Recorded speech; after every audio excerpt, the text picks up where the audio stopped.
Yeah, good morning. This is Bang Bang Rail. Just a little podcast how we're going. Don't forget to like and subscribe. Just a little one really this morning. It's about the people I've met and and this, that and the other, some bit of couple of funny things. But so when I was a kid, I lived in Acton. I lived in a place called Churchfield Road, right opposite a park called Acton Park. And anyway, my mum Dole, she used to go and work with her sister called Nell Nellums, Nell Nellums was Adam Faith, Terry Nellums' mum. And Adam Faith was a very famous singer, actor, budgie. A lot of people know, pardon, a lot of people, that's not Corona anyway. A lot of people that know about it, who he was. And I used to go to the house in the Val Acton when he first started. As I say, he used to have like a tea chest with a broom handle coming out of it with a bit of wire, boing, wrong way, and he started to sing. He was singing, with a few people. I didn't think he'd go nowhere, but he was, he did. But the only thing that gutted me a little bit about it was he never looked right at my mum. He never looked right at my mum at all. My mum Doris used to work for his mum Nell. Then they bought a big shop. Sorry, mate, I've got something before I just eating toast. And he bought a big shop for Nell in Acton Val, and then he bought a big house just by the Val, and another big house. And my mum used to work there, but they never looked like my poor mum, mate. So they never looked like my mum. My mum work. I mean, Nell loved me to death. She'd know what I go through. Knew what I went through being sexually abused as a child, and then sexually abused again as a child. So she know what I went through. She loved me, you know what I mean. And but you look back in the years, and I never looked like my mum at all.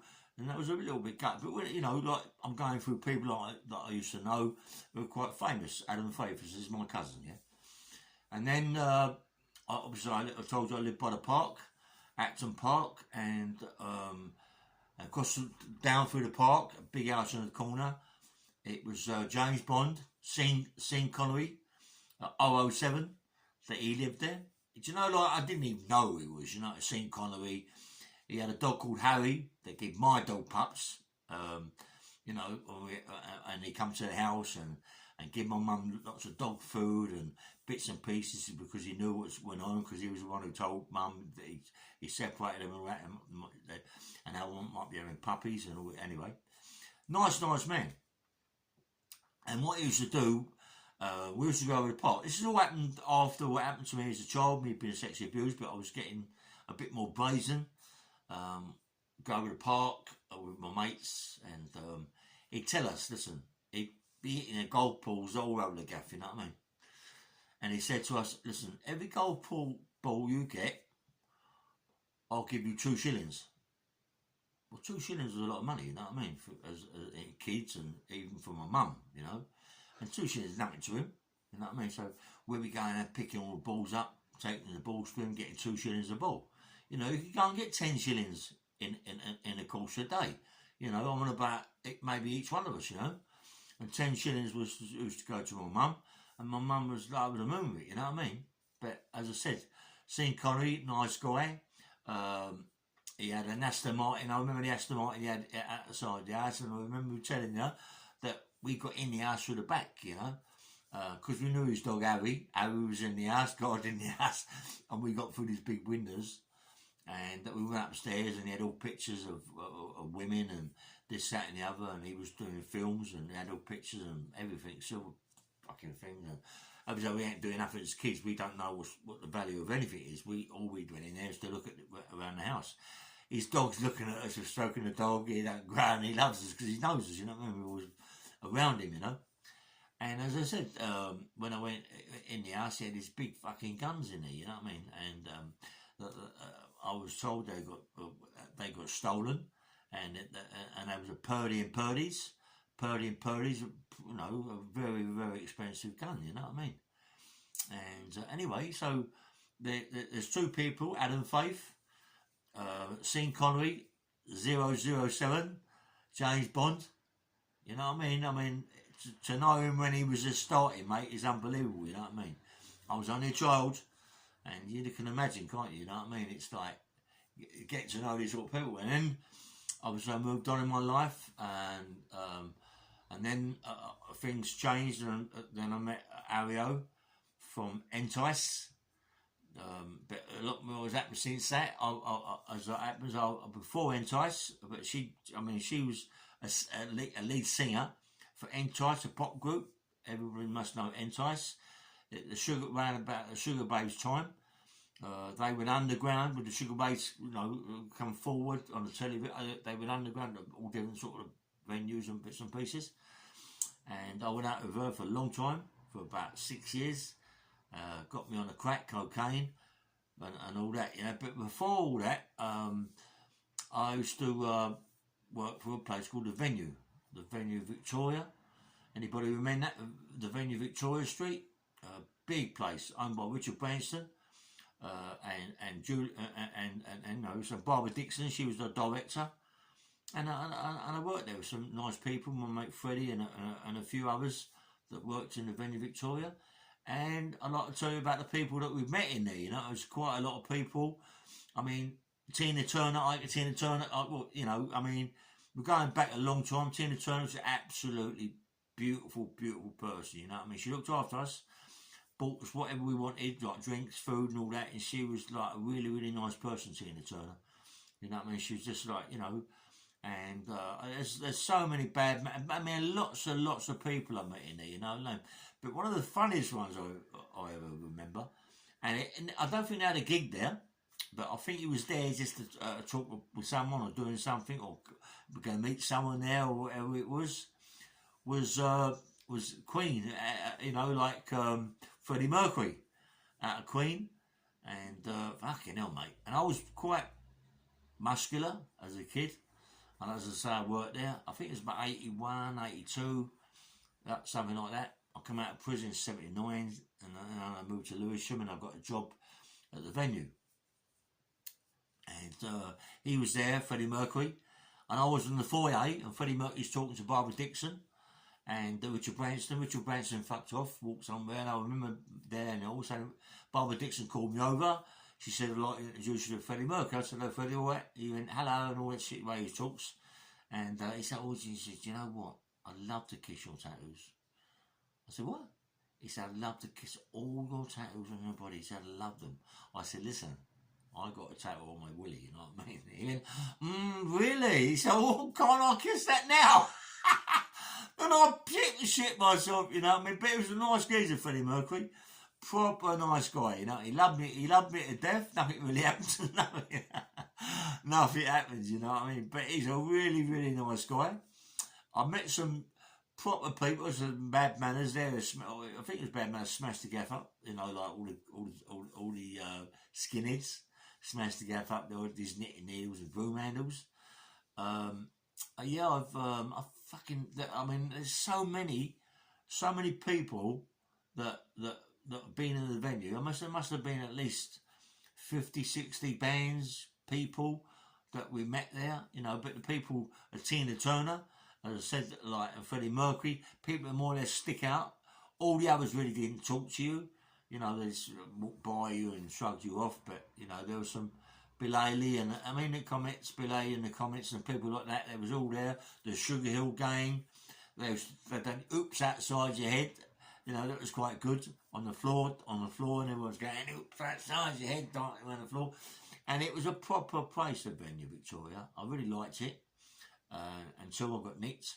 Richard Branson got me nicked, believe it or not, Richard Branson. Richard Branson's dad is a High Court Red Robe judge at St Albans Crown Court, and obviously he's not self-made, as a lot of people think he is.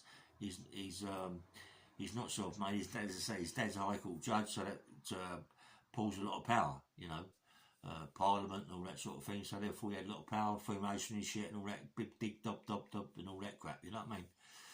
And then I moved on again, in my life, and then I worked for King Fahad from the Arab Emirates. He was the king. I want about the king of the Arab Emirates. I looked after him. There's quite a few of us that looked after him. There was two guys that were more for the kids. That was all gunned up. I think it was SAS, my ex-SAS. Very, you know, you could see they knew exactly what they was doing. They was always fucking gunned up, always strapped up all the time, always. You know what I mean? So, and they always looked after the prince and the princesses all the time. You got the shakers and the sheiks there. I've only seen him come twice, King Fahd, to the house in Hamgate, Richmond.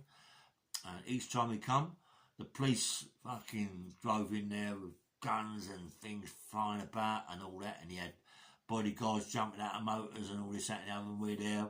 We're just like, we're bodyguards, but looking after the house, you know, looking after the women. It was full of women. I mean, there was only about, I suppose, about 10 shakers there, you know, but I was so, I mean, fucking hell, mate. It was absolutely minted. That place was minted, mate. It was like, and when they had their dinners, we got all the dinner later on, but we still got the same food, but later on. Food was exceptionally beautiful, you know, absolutely out of this world, mate, you know, and it's sort of like, and then, I mean, to get good money, I was getting like £800 a week then, you know, I mean, a lot of money, mate, a lot of money, because I've already got the sack from the venue. I've got a job there. Dominic McCoy, who run Lucky's, he's the one who got me the job. He got me the job at the venue. Dominic, nice geezer, Dominic McCoy. He said, "Do you want a job?" We didn't say what you want a job. Actually, someone come down from the venue. I think he told someone to come and see me. I was always suited and booted. I was very smart. He come and see me. He said, "Do you want a job?" I said, "Yeah, I wouldn't mind." And he gave me the job down there.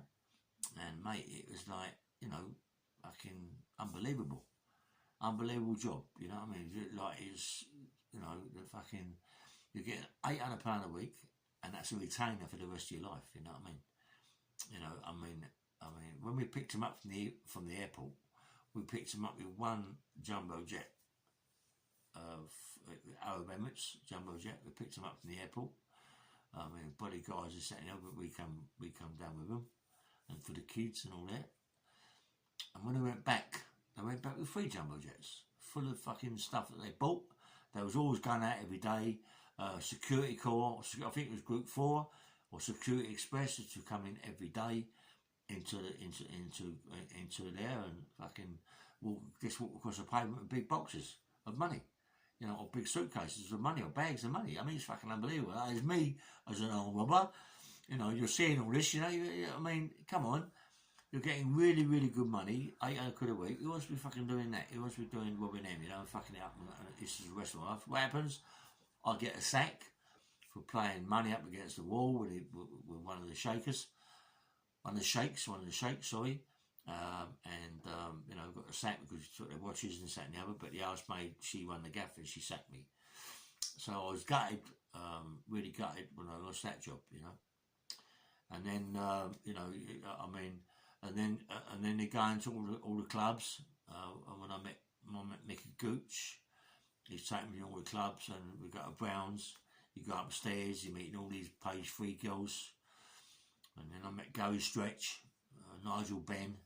Come on, I mean, they're not people they're proper people. They're proper people. I mean, me and Nigel was trained together in the Barbican. Just the Barbican Centre. It's a big gym there. Don't know if it's still there. And a nice guy, Nigel. Fucking fit, very fit. You know, he had a good trainer, a guy that looked after him very, very well. You know, so he was like proper, mate. You know, I mean, you know, proper. You know, you've got people who are looking after him, you know, people that are proper gangsters, you know what I mean, and don't fuck about. They didn't fuck about this sort of family. And also then there's Gary Stretch, you know, I mean, I was looked after Gary Stretch when he fought Eubanks. If you look at Gary Stretch when he fought Eubanks, coming down the stairs, you'll see me coming down the stairs on a pink shirt, pink what's it called, dicky bow tie.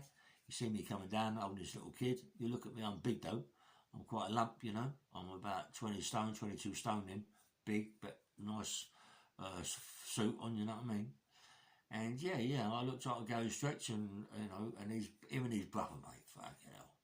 Yeah, I know Gary Stretch got knocked out but got stopped by Eubanks, and that was a funny old night because when it was all over, I was rushing Gary Stretch through the crowd. Didn't give a fuck, mate. Pushing everybody out of the way. No problems, mate. Just push. Got them right out of the way, and it was like proper, And then Gary Stretch's brother, good looking boy, like Gary Stretch. And then I was outside the changing rooms, mate. I had my cock out about 4 times. all these girls would come up to you, can we go in and see Gary, please? I go, no, you can't go in there. You can't even go. We want just to sign his autograph, please. Okay, then you do things for Yeah, it's a bit out of order, but that's how it is. And he was going out with Lionel Blair. You remember Lionel Blair, the dancer? There's another actor, a famous person, Lionel Blair. He was in the 70s, 80s. All the old mums and dads know Lionel Blair. And his daughter used to go out with Gary Stretch. She was fucking beautiful, mate. Jesus Christ. When I see her, for Denzi's, I think, it was Power Joey's. She was at Power Joey's with Gary Stretch after the fight. Beautiful, mate. Beautiful. She was, Lionel Blair's daughter was absolutely, but he was getting anybody he liked, You'd never see him with the same girl once or twice, He'd be with her once and then next time you see another girl, He's always right around them. When we used to go down to clubs, I used to look after that little firm, all of them.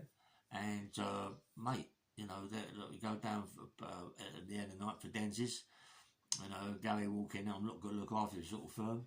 And like all the women would be wrapped around him, he had no problem with women, they loved him, they just fucking loved him, So I was like, Gary Stretch, I was Nigel Benn, King Fairhead, and all them people. I've got so many actors and people that I've looked after in my life, So there's loads. I'm a bit like. Too many blows to the head. I forget a lot of people that I've been looking after. But it all comes back then after a while when you're talking, things come back, and and then I move, as I say, I'm at Lewisham. I'm with Jimmy Tibbet. I'm doing a lot of that enforcer work with Jimmy. This is in 79, 80s, around about the same time. I'm still working at the venue. I'm going at night times to the venue. And I'm meeting nice people. Paul Moriarty, Razors, Long Good Friday. He was played with them. Very nice fella, mate. Paul Moriarty, proper, really, really nice. Johnny Old, Davey Old, another couple of actors. They do gangster films. All that little firm, like Terry Coombs, Terry Sharp. They all had like the equity ticket, the equity card. There's all like actors. And yeah, I know everyone, and one of the best guys that I got to meet was a guy called Brian Cox. He does that Born Identity. He does a lot of things. He's in Troy, The King in Troy. He does so many acting films. Got glasses, quite big. And I liked him, Brian Cox. At that time, he wasn't that big. He had a bit of an accident on his leg. He had limping about a bit. But with Jimmy Tibbet, Jimmy Tibbet looked after him. He loved me, Brian Cox. He still bowed for me. I was on a charge. He still bowed for me. He loved my sister, and then we all separated. We all, he went his way, I went my way. But Brian Cox, if you ever see my podcast, mate, I'd love to talk to you. Obviously, so you're a very famous man. I doubt very much you'd like to talk to me now. But, it was nice at that time to see him. Brian Cox, the actor. A lot of people know about him, who he is. Fucking nice, very nice man. You remember Hot Gossip? Hot Gossip that used to dance on Top of the Pops. Remember them? Hot Gossip. Well, one of the ones lived downstairs to me. They lived at Olympian. What's it? What name? Sorry, I'll get mixed up places. The Albert Hall. They lived just around the corner from the Albert Hall. beautiful, mate. She was stunning. I forget her name. She was one of the lead dancers for Hot Gossip. Fucking hell, mate. When I met Hot Gossip, they come to the venue. They done a big gig, a big dancing thing on stage. Hot Gossip. I mean, I met some proper people at the venue. You know what I mean? Proper. You know, Joe Early, he done a big thing about us. He smashed up the venue a little bit. You know, so Joe done a record about us, the guys at the venue Victoria. You know, I mean, you know, and Joe was a nice fella, but Canadian, but smashed up the venue, smashed it up. You know what I mean? Got a bit potty one day, and went for the plate glass windows at the front, and then we had the big roadies that we had a row with. Oh fucking hell, you know what I mean? And they, thank God, they didn't want to really know. And you know, and then Joe only got on top of the roof, fucking chucking pints down and glasses and cans of beer and all that. People downstairs and cars, and we had to get him out. Fucking put a dustbin lid over my hat, over my head, walk up the ladder. Oh, the fucking aggro. But nice, not another nice guy, you know. But as I say, there's a lot going on in my life. There's loads more. Fucking hell. There's loads more that's happened when I was in the venue with all sorts of people. I remember Marvin Gaye. He come there. Marvin Gaye, nice guy, Marvin Gaye, proper nice guy. I think he was on the shovel, you know. That was what was going about. It was getting bits and pieces from the people that I work with. Marvin Gaye, nice fella, another nice guy. Another nice man, Marvin Gaye, you know what I mean? He fucking, you know, I mean, a gentleman. The people that come and talk to you that are very famous people, that come and talk to you, mate, have a chat, you sit down, have a drink, and whatever they're doing, shovel and all that, you know, they're nice people.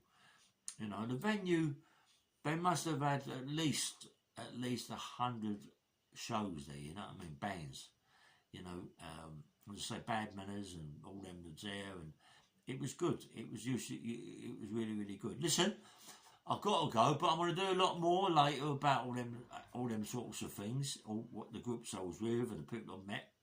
And I've met a lot of people. I've done a lot of bodyguard work, you know. So I did go for an interview with Madonna down at Dorchester, but the only reason that I didn't pass it is because at that stage I was quite big, and she wanted people to run with her through Hyde Park, and she asked me, look, what, you know, I said, well, I was a bit of fighter, this, that and the other, street fighter, professional fighter, or trying to be a professional fighter. And she said, okay, so you're quite a good runner. You don't actually see her, you see the PAs, they're talking to you about this, that and the other, but I also do see her. And I said, well, yeah, no, I used to do lots of running. She said, well, she wants people like bodyguards that can go in the park with run 6 or 7 miles a day. I went, that's not me, mate. I can't run. I'm too big, you know what I mean? I was 20-odd son, you know, I can't do it, you know what I mean? But, you know, but she said, that's a shame. That's a shame because, like, you know, you look like you could, you know, look after her and this, that, and the other. I said, yeah, it's a shame. Is there nothing else I can do? No, she wants bodyguards that can run with her through the park. And I was gutted, really, because Madonna, do you know what I mean? I thought, yeah, mate, this is do me, you know what I mean? This is do me. She'll look after you and you start going around the world with them, you know what I mean? And we get good retainers and all that. So I lost that job. But as I say, I see her, a nice woman. Didn't say too much about to her. And you know, I mean, fucking hell. I mean, my Ario went to the States with Whitney Houston and Bobby Brown. They were under it and all this, that, and that. But I met Whitney Houston when she came to England. You know, another nice person, Whitney Houston. But she got my girl on the crack, or whatever my girl. Anyway, listen, I'm going to sign off now. It's going to be later when I do another one, a nice big one. Might even do it later on today or later on tonight. There's a few other things I'm going to get involved with. There's lots more. As you know, I'm doing a big thing with Sean Atworth very soon. And another big podcast about my life, what I've gone through in my life. Big podcast, you know what I mean? I mean, there's a lot going on in my life. I am going to, on the verge of getting someone to do a book, or book, sir. as I say, I want to get involved with that. As I say, when I first started doing his podcasts, I was involved with a guy called Christian from KINTV, which he does loads. He does loads of podcasts. He's got the best editor you could possibly have. You've seen his the way he edits all his podcasts. Excellent guy. When I first started with him, he said to me, look, he said, I've got someone who can do a book for you, been on my case, and I think it was Sean Atworth, yeah?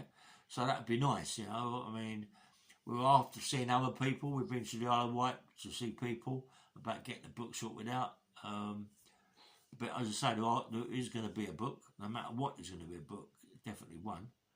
But, you know, I mean, my life's quite big. From a child, being molested, sexually abused, and then being a street fighter, prize fighter, a licensed fighter, and then going on in my life, going through armed robberies and bits and pieces, yeah?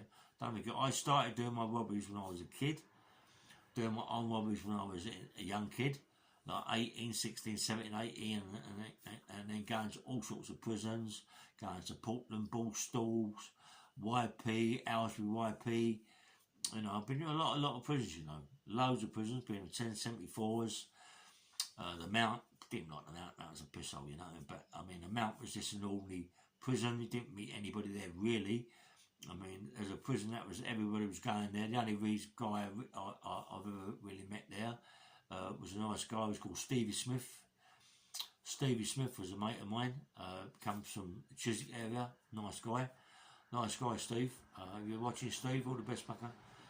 Nice fella. Anyway, I'm going to say, see you later, alligator. In a wild crocodile. Anyway, so like and subscribe, and I will do another podcast later. Take care. It looks like, what's up with this weather? It's gone crazy. Something's not right, man. Something's not right. Anyway, just please like and subscribe. I said I'll do one soon. Just going to get in the bath, get ready to go out. I've got to take these two boys out for walks. And I'll take them out every day. We do 3 mile each dog, you know, and it's good. I love it, mate. And these dogs love me to death, mate. They're fucking like houses. I mean, one of these dogs, he must weigh 13 stone. He's massive. He's got a head like that. He loves me to death, mate. You know what I mean? They can't let him off the lead. I'm petrified to let him off the lead. My mate who owns them keeps saying, no, you can let him off the lead. Mate, I can't. I'm frightened to let off the lead because they're so big. You know, it's all right saying he's all right with dogs. They're okay with dogs, but what happens when the dog ain't okay with it? What happens when the dog just nips him? And I mean, you can't hurt one of them, but he might just fucking go crash like that, grab it in his mouth, crush it, and kill it. And then what do I do? You know what I mean? It's not good. I'm an IPP.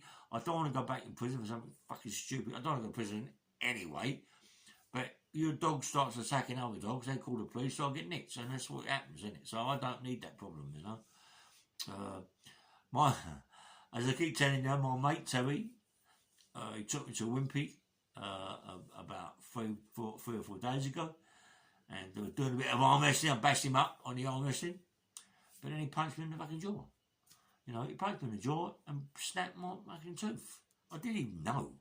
Said I could eat it. What's that fucking sore, man? And you know it's nothing worse when you bite on something and it goes to the nerve. Oh, what? And I looked in the mirror and I thought, he's fucking cracked my tooth. Salty little fan. I said, Terry, I'm going to kill you for this, you know what I mean? But anyway, I like Terry. He took me yesterday to see his sister and her husband, Dave. Nice people, mate. Nice people. Dave's a carpet fitter. His wife, Terry's sister, she's absolutely stunning. The place, listen to me, let me tell you something. The place, I loved to take a picture of it. It was just, I was so jealous, mate. It was absolutely stunning, mate. It was stunning. You know what I mean? From the outside, you know, it was beautiful from the outside, electric gates and all this, that and the other. When I went to the house, mate, fucking hell. They had this dog, I forget the name of the dog. I forget the name of the breed. But this fucking thing was like, it looked like a bulldog. but it was something else. It's a proper, you know, proper thing, mate. It was muscular as fuck. You know, it was the same size as a bulldog, muscular, and it was absolutely beautiful. Loved it to death, mate. And had a little chow there as well.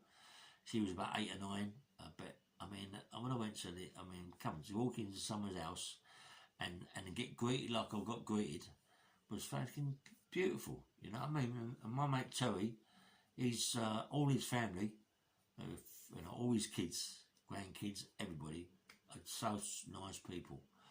They're really, really nice people. He's got a big company. All his kids work for him. All his kids work for him. You know, you can't get better than that, mate. All the kids work for him.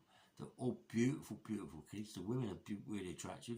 Well, I'm pretty sure attractive. Look at me. The women are really beautiful. The kids, I mean, his boys, you know, I mean, I think he's got 2 boys, 1 boy, I can't remember. But they all work for him. And the daughters work. I think he's got 1 son. I've got 1 son, I think. They work for him. No, 2 sons, Danny and Sam, yeah. And nice kid. Danny's a nice guy, mate. Danny, the oldest one, nice man. You got to remember, yeah, that being in prison all my life for violence and all them sorts of robberies, for, you know, for someone to sort of like put me over to their kids and the grandkids and all that, and everyone, their friends, and, you know, I've been a bad bastard, and it's, you know, and for them kids to accept me as I am, I loved it, mate. I loved it. Terry accepts me for who I am. I loved it. You know, you can't get better than that. You can't get better than that. You know, and you know, one day, everything goes well. You know, I'm going to move from here and go somewhere else and get on my life, do the book, maybe even do a film. You know, I mean, I've got a mate of mine is one of his top mates as a director on Netflix. So you never know, do you? You never know. Anyway, I'm going to say, I'll keep saying it. I'm going to see you later, alligator. I'm going to do another podcast later. You take care. Thanks for tuning in. Has anybody heard Nicky Theo or Piggy Pog or Matty? I've not heard nothing. Is it still going on? Anyone let me know? If anyone knows about it, if I hear anything, I'll let you know. Take care. Have a nice day. Bye-bye.